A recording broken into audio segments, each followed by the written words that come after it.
আর জয় বাংলা স্লোগানটা আমাদের বাংলার কোনো স্লোগান নয়, এটা মাথায় রাখবেন।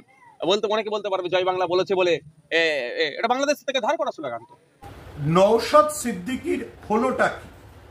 তাহলে কি তৃণমূলের যে অভিযোগ যে নওশাদ সিদ্দিকী আসলে বিজেপির বি টিম হিসেবে কাজ করে, দেবাংশু ভট্টাচার্য তৃণমূলের আইটি সেলের প্রধান যে বলেছিলেন যে নওশাদ সিদ্দিকীর সঙ্গে কৈলাস বিজয়বর্গীর হোয়াটসঅ্যাপ চ্যাট তার কাছে আছে, সেগুলো আসলে সত্যি কথা। তা না হলে জয় বাংলাকে বাংলাদেশের স্লোগান বলে নওশাদ সিদ্দিকী কেন কটাক্ষ করবেন? গোটা বাংলা যখন বাংলা ভাষার প্রতি এই অপমান নিয়ে বিজেপিকে বিঁধছে, এমনকি আমরা যাদের তথাকথিত ফেন্সিটার বলি, সেই চলচ্চিত্র জগতে সৃজিত মুখোপাধ্যায়, পরমব্রত চট্টোপাধ্যায়, অনুপম রাওরা নেমে পড়েছেন বাংলা ভাষার প্রতি অপমানের বিরুদ্ধে সরব হয়ে, তখন নওশাদ সিদ্দিকী কেন জয় বাংলা স্লোগান নিয়ে তৃণমূলকে আক্রমণ করছে? এটা সত্যি যে জয় বাংলা স্লোগান একসময় পূর্ব বাংলার ছিল, কিন্তু পূর্ব বাংলায় যখন জয় বাংলা স্লোগানকে একদল মুসলিম মৌলবাদী ভুলিয়ে দিতে চাইছে, তখন পশ্চিম বাংলা সেই জয় বাংলাকে বুকে তুলে নিয়েছে। এটাও সত্যি যে তৃণমূল কংগ্রেস 21শে জুলাইকে 21শে ফেব্রুয়ারির মতো শহীদ দিবস হিসেবে এক রাজনীতির মাইল ফলকে পরিণত করেছে, এবং ওপার বাংলার মৌলবাদীরা যখন জয় বাংলাকে ভুলিয়ে দিতে চাইছে, তখন তৃণমূল এবং আরো বিভিন্ন বাঙালি জাতির স্বার্থে কাজ করা রাজনৈতিক দল বা সংগঠন, সেটা বাংলা পক্ষ হোক, সেটা জাতীয় বাংলা সম্মেলন হোক, সেটা অরিন্দম বিশ্বাসের সংগঠন হোক, তারা সবাই জয় বাংলা স্লোগানকে তাদের মুখের বুলিতে পরিণত করেছে। তখন নওশাদ সিদ্দিকী কো গুস্সা কিউ আতা হ্যায়? তাহলে কি নওশাদ সিদ্দিকী সত্যি সত্যি বিজেপির বি টিম, শুভেন্দু অধিকারীর আলাদা কয়েন?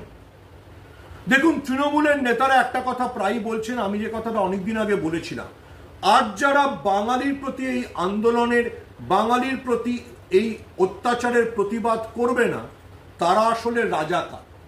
পূর্ব বাংলায় রাজাকার বলা হতো তাদের যারা পাকিস্তানি বাহিনীর কোলাবরেটর ছিল, আর আজকের পশ্চিমবঙ্গে তারা রাজাকার যারা এই বহিরাগত শক্তির হয়ে বাঙালির বিরুদ্ধে অপমান, বাঙালিকে লাঞ্ছনা, পরিযায়ী শ্রমিকদের হেনস্থা এবং সর্বোপরি বাংলা ভাষাকে অপমানের বিরুদ্ধে মুখ খুলবে না।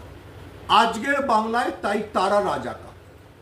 তৃণমূল নেতারা ইতিমধ্যেই বিজেপিকে রাজাকার বলছে এবং রসিকতা করে তারা মনে করিয়ে দিচ্ছে, যতই হও রাজাকার, শেষ পর্যন্ত হতে হবে ধানকার। অর্থাৎ বিজেপির দালালি যতই কেউ করুক, তার পরিণতি জাট নেতা জগদীপ ধানকারের মতো হতে পারে। জগদীপ ধানকারকে যেরকম অসম্মানের সঙ্গে উপরাষ্ট্রপতির পদ থেকে বিজেপি সরিয়ে দিয়েছে, সেটা মনে করিয়েই দিয়েই বলা হচ্ছে। সেই পরিস্থিতিতে নওশাদ সিদ্দিকী হঠাৎ বিজেপির বি টিম হিসেবে জয় বাংলা স্লোগান নিয়ে আপত্তি করছেন কেন? এটা তো সত্যি কথা যে জয় বাংলা বা বাঙালির এই অস্মিতার আন্দোলনে বিজেপি ভয় পেয়েছে। অমিত মালব্যর হারাকিরিকে ঢাকতে বিজেপি মরিয়া।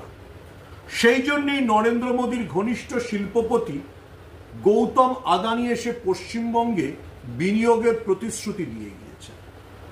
এই যখন পরিস্থিতি, বিজেপি যখন ব্যাকফুটে, তখন বিজেপির হয়ে জয় বাংলাকে কেন আক্রমণ করছেন নওশাদ সিদ্দিকী?